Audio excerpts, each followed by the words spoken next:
Pour un chercheur, le cœur, c'est plus que l'amour. C'est l'amour, mais le cœur est un organe tellement fascinant. Et si on se réfère à l'Égypte ancienne, le cœur il hébergeait l'âme. Donc, il y a tout dans le cœur.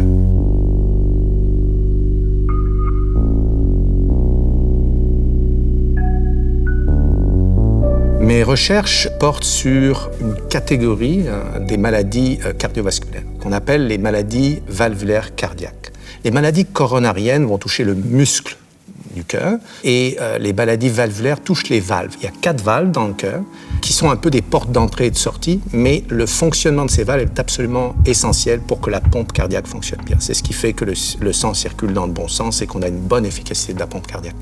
Et c'est des maladies qui sont fréquentes et au niveau mondial, c'est 350 000 décès par année et la plupart chez des gens de moins de 25 ans. Donc c'est un véritable fléau.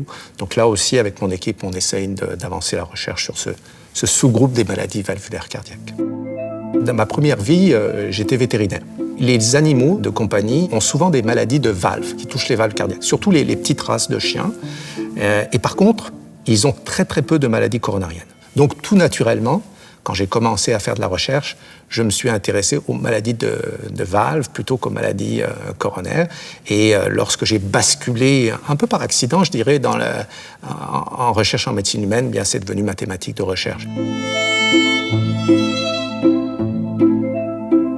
Une des principales révolutions dans le domaine de la prise en charge des maladies valvulaires cardiaques, ça a été le développement auquel on a beaucoup contribué de thérapie de réparation ou remplacement de la valve, mais par cathéter, donc de façon percutanée.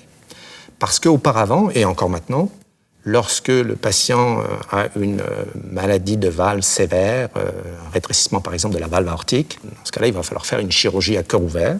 On comprend que c'est une procédure majeure, c'est un événement marquant dans la vie d'un patient, c'est une hospitalisation qui est longue, une convalescence qui est difficile, et en général, les patients, quand ils l'ont eu une fois, ils ne veulent pas en avoir une deuxième fois. On a développé des méthodes beaucoup moins invasives qui consistent à implanter la prothèse à travers un cathéter qu'on insère au niveau d'une artère, au niveau de la cuisse, et ensuite on remonte un peu à contre-courant dans l'aorte et on vient déployer la valve, alors que le cœur bat.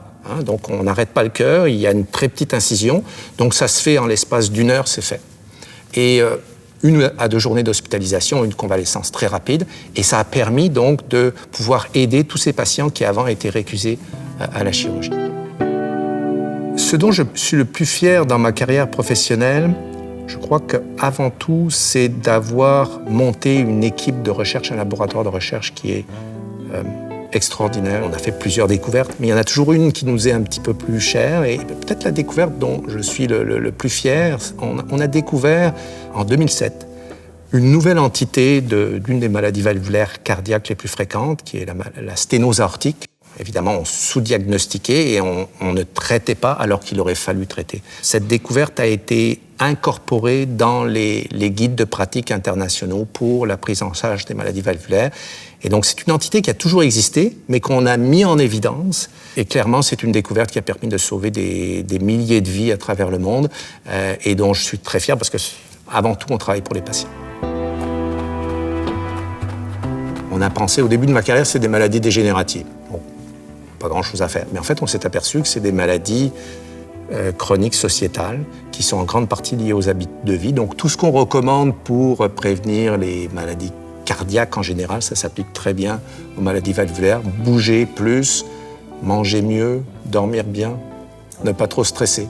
Faire attention à notre cœur au niveau amoureux. Aussi. Oui, non, c'est important, bien sûr, parce que les peines d'amour, ça cause du stress, l'insomnie, et donc voilà. Merci. Super.